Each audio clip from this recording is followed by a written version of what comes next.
সিদ্ধি হয়েছে। আগে হ্যাঁ স্যার। মেয়েটাকে তুমি দেখেছো? হ্যাঁ স্যার, শুধু আমি না, আমার সাহেবও দেখেছেন। তা মেয়েটাকে দেখতে কেমন? কেমন বললে? একেবারে গরিব স্যার, যাকে বলে টুকুর। সংসার চলে কি করে? সম্পূর্ণ রূপ সাহেবের টাকা। কি বললে ম্যানেজার? ভাই দিদির রায়বাড়ির টাকায় চলে একটা ভিখারি সংসার? হয়তো চলছে স্যার।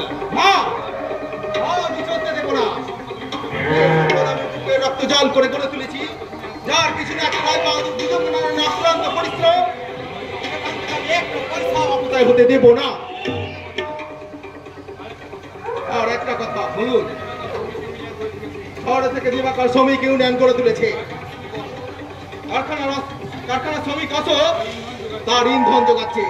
তুমি এর একটা ব্যবস্থা করো ঘোষা। আপনি কিছু চিন্তা করবেন না স্যার, আপনি কোনো চিন্তা করবেন না। যা করার সব ব্যবস্থা আমি করব। দিবাকরকে একটু টাইট দিতে হবে। আর যদি বিয়েতে অসম্মত হয় ভালো, তা না হলে আমার প্ল্যান মতোই কাজ হবে।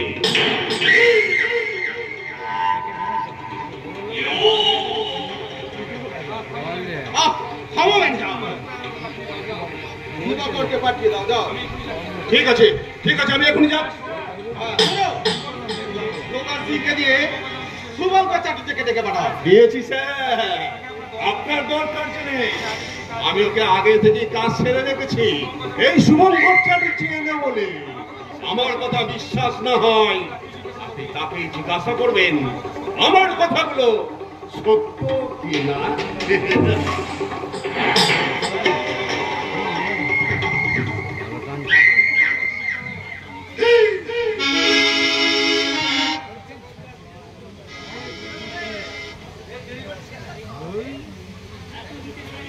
এত নিচে নেমে গেছে দীপনারায়ণ। আপনি জানেন না বাবা, দাদা আজ পর্যন্ত ড্রিঙ্ক পর্যন্ত করছে।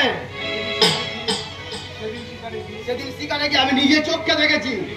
দেখেছো দেখেছো তো এতদিন বলনি কেন? কেন বলনি? রূপনারায়ণ বিলেত থেকে ফিরে এসেছে একটা অমানুষ হয়ে। আপনি আমাকে ডেকেছেন কাকা? শুভঙ্কর চাটুর্যকে চেনো? হ্যাঁ চিনি। তার সঙ্গে তোমার কিসের সম্পর্ক? কিছুই নয়, শুধু তার ভাই আর আমি একই স্কুলে পড়তাম। তাদের নাকি এক বিবাহযোগ্য ভগিনী আছে? হ্যাঁ আছে, আপনি ঠিকই শুনেছেন কাকা। এবং তার সঙ্গে তোমার সভ্যতার সীমা ছাড়িয়ে দিও না।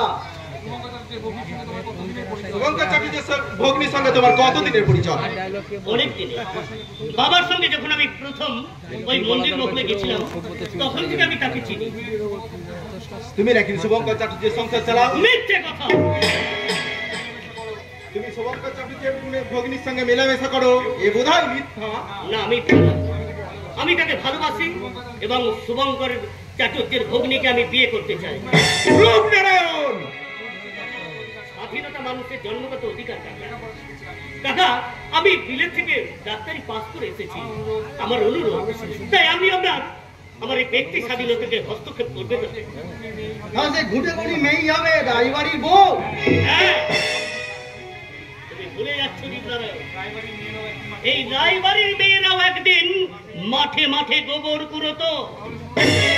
আরে শোনো রূপনারায়ণ, এই রায়বাড়ির একটি পয়সাও আমি তোমাকে দেব না। তোমার স্বর্গগত পিতার উইলে কষ্ট লেখা আছে, যদি কেউ বংশমর্যাদায় কলঙ্কপাত করে সমস্ত সম্পত্তির উত্তরাধিকারে সে হবে বঞ্চিত। বেশ, আমি তাই মেনে নিলাম কাকা। আমি চাই না একটি পয়সা। তাহলে তুমি গরিবের মেয়ে কি যাবে তুমি ভুলতে পারবে না? না, তুমি থামো দীপনারায়ণ। সত্যি তোমার শিক্ষার মানদণ্ড অনেক উচ্চে। আমি তোমার একনিষ্ঠতায় তাই খুশি হয়েছি। তাই হবে সবারই কি আমি বধূরূপে গ্রহণ করে আনবো। এতক্ষণ আমি তোমাকে পরীক্ষা করে দিচ্ছিলাম। কাল সকালে বোম্বাই থেকে কোম্পানি চিঠি পেয়েছি। কাল সকালে তোকে বিমান যোগে বোম্বাই যেতে হবে। আমি তৈরি কাকা। তবে একটা কথা আমি আপনাকে বলতে চাই, মিস্টার ঘোষাল লোকটা কিন্তু ভালো না। আমি জানি রূপনারায়ণ, আপনার উচিত অবিলম্বে ওই মিস্টার ঘোষালকে পদচ্যুত করা, নইলে অদূর ভবিষ্যতে দেখবেন এই তারই শয়তানি চক্রান্তে এই রায় বংশের রক্ত দিয়ে গড়া এই সাম্রাজ্য টুকরো টুকরো হয়ে তোমাকেও একটা কথা বলে যাই দেবনারায়ণ, মনে রেখো, আত্মীর দেয়া বেশ ভালো, কিন্তু অনাত্মীর দেয়া মধুও ভালো নয়। মূর্খ রূপনারায়ণ, এইবার তোমাকে দেখাবো ভুজঙ্গের আসল রূপ। আর বিষাক্ত ছবল খেয়ে এই দুনিয়ার মুখ থেকে বিদায় নিতে হবে।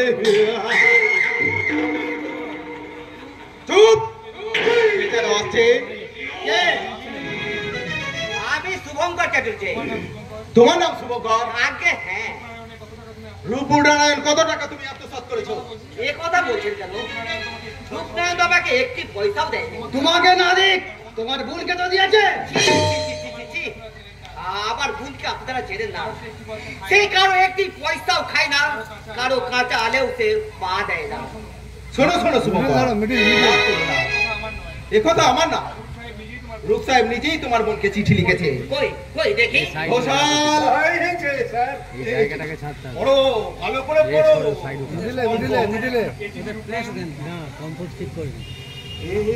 এই চিঠি রূপনারায়ণ লিখেছে। এত বড় মিথ্যে বাজিতে দাদা অবিশ্বাসের কোনো কারণ নেই। আমি তার হাতে লেখা চিঠি, কিন্তু কিন্তু কই কোথায় সেই মিথ্যাবাদী প্রবঞ্চক রূপনারায়ণ? দেখুন তাকে, দেখে যায় তার বুকের পাতা। কেমন কেমন সে শিক্ষিত শয়তান। এক কাজ করো শুভঙ্কর, রূপের সঙ্গে তোমার বোনের বিয়ে দিয়ে দাও। না, এই মিথ্যেবাদী শয়তানের সঙ্গে আমি আমার বোন খবরের বিয়ে দেব না। এই চিঠি আমি দিয়ে চললাম, জনগণের সামনে তার মুখের মুখোশ খুলে দিয়ে তাকে হে প্রতিবন্ধ করে বুঝিয়ে দেব। এই শুভঙ্কর গরিব, কিন্তু ছোট লোক নয়, ছোট লোক নয়। আমার কাছে এবার তোমার কাজ শুরু। কাল পরেই তুমি রূপনারায়ণকে মোটরে করে বিমানবন্দরে পৌঁছে দাও। ঠিক আছে স্যার। হাজার বার বিলেত থেকে ফিরে এলেও রূপনারায়ণ আমার কাছে শিশু। সে হা করলে আমি বুঝতে পারি সে কি বলবে, সে হাত পাতলে আমি জানি সে কি চাইবে, সে পা বাড়ালে এই রায় বাহাদুর ভুজঙ্গ নারায়ণ বুঝতে পারে সে কোন পথে চলবে।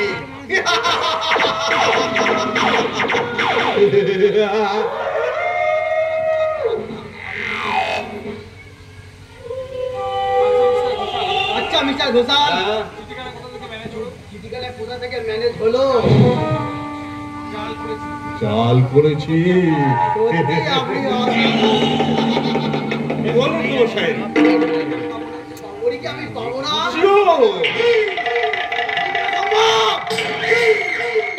সে কথা এখানে নয় কুমার সাহেব, সেই কথাটা হবে ওই গ্রিন গার্ডেনে।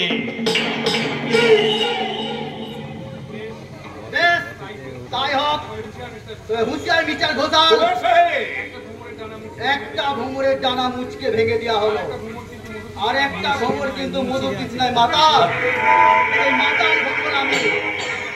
আপনার সঙ্গে শেষ কথা, 1000 টাকা আর 5 বোতল ওয়াইল্ড লেভেল হুইস্কি আজ রাতেই আমি গ্রিন গার্ডেনে পৌঁছে দেব। বিনিময়ে মন্দিরপুরের ফুটন্ত গোলাপ খবরকে আমার চাই।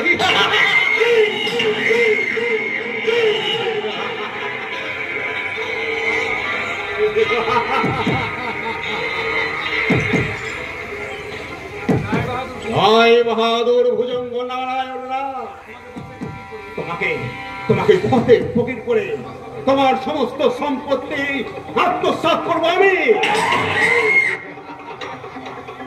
তার জন্য যদি প্রয়োজন হয় তোমাকে তোমাকে আমি টেনে নিয়ে আসবো ওই রক্ত নদীর মাঝখানে। দেখবে শুধু রক্ত।